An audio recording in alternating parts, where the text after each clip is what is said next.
The trend that I'm most excited about this year is creating dark, moody rooms. Now, here at the Interior Design Show, I created this space to showcase it with Benjamin Moore's Black Currant. It's a deep, rich, century color. You want to touch it. Got a hint of purple in it. Now, to create these rooms successfully in your home, you want to bring in lots of texture and you want to minimize contrast. Doesn't mean everything has to be as dark. So here I've got this beautiful velvet mid-tone gray sofa. I've got the dark black marble for the coffee table. It's a nice matte finish. Again, it's all about the tactility. And then the beautiful leather that also has a little hint of purple.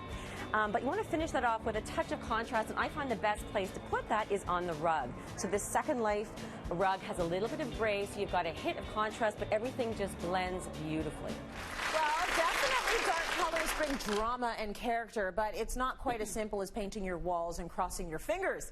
It's all about balance, proportion, and material finishes. Right, Sharon? Am I right? Absolutely, Tracy. Absolutely. I mean, wall color definitely has a big role in creating the mood in a space, but it's really, color is all about context. You don't just look at it on its own, so you really want to make sure everything in this space works to support that color, and that your wall supports the pieces that you have. So, right. So in a space like this, you get the mood, you get the tone, but it's not just this, it's everything you've put around it that gives you that mood. That's it, and a lot of people want to use these darker, richer, big personality colors, but they're afraid of it feeling too overwhelming. So we talk about some tips that'll kind of help you bring the balance into the space.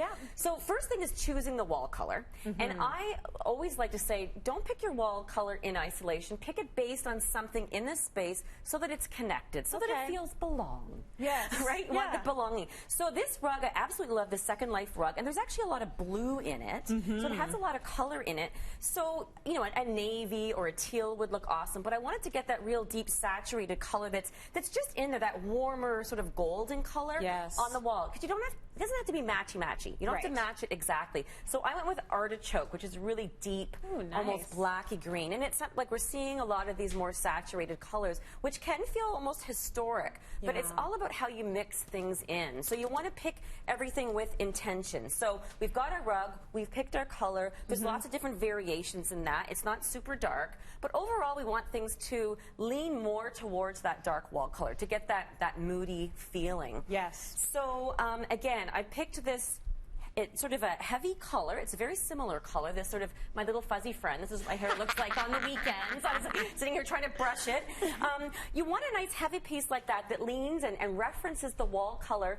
But if you notice, it's got these lovely slim legs. So there's still space around it. So it doesn't feel heavy even though the color is heavy. Yeah, it's nice. But then for the chair, I went with a little bit lighter. It's got a heavier material. It's a twill. But again, it's light. It's lighter in the space. It sort of picks up the lighter tones in the carpet, but it's not white. I just wanted to bring my little cue card out here to show you. This is white. That would really stand out. So you want your heavier pieces to maybe blend into the wall. Yes. So if we take a look at a shot we did with a different cabinet in here, just to show you those heavier pieces, you want them to blend into the wall, because when you don't, the contrast really sticks out. So you can see that in the shot we have right here. Absolutely. So same cabinet, but done in white, just stands out like a sore thumb.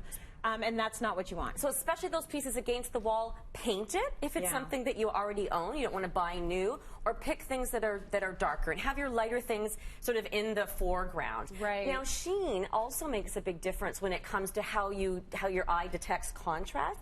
So I used a matte paint for the artichoke. So again, you're not getting a lot of light reflection, but you're getting the light reflection from the mirror. A mirror is a really great thing to have in a space where you're using dark colors. Yes. Because any bit of natural light that you have will reflect off it and bounce it into those corners. But the dark matte color, when you have corners, right here we don't, it kind of blurs the edges. The matte just blurs the corners, so everything just sets back like a theater space, and everything else just kind of pops out in the front. Oh, that's really nice, because I guess you also run the risk of everything sort of feeling flat, flat. So you want to bring some texture, you want to bring some contrast, but just watch the contrast so it doesn't tip over the scale to being too light. Yes. So again, lighting is your best friend. Different sources of lighting, your ambient lighting, your task lighting, your accent lighting. Yes. And then you don't want to overclutter. So you want to keep things, you want to have more quality, not quantity. So pick those really specific architectural pieces that you love in your space.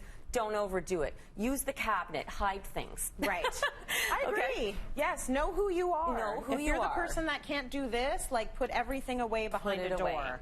That's right. And then we have some shots that show in the room where you can sort of see a dark wall color during the daytime. That's going to look very different, get a very different mood in the daytime than at night. But again, you've got the reflection of the polished marble on the table, so that reflects light.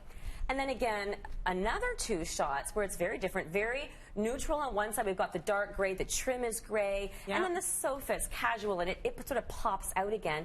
And then you can also do dark, saturated colors, but have color. So we've got the blue on blue, and then that coral color in the rug. So you've got a complementary combination happening, so it feels a little bit more lively, as opposed to just dark and moody and dramatic. That's right. So it feels like it might be a bit tricky to pull it off, but then when you see sort of the options are more open than what you think they are, we can all go for it and try it. Yes. Sharon, you picked up the furniture from LT Market, so huge thank you to them. And in a few minutes, we're actually going to look at the other end of the spectrum. So you're going to show us how to work with a pale palette, which is lovely as well. Whatever your preference, you can all go shopping, because Sharon's brought Benjamin Moore gift certificates for 1 gallon of paint for everyone in our home.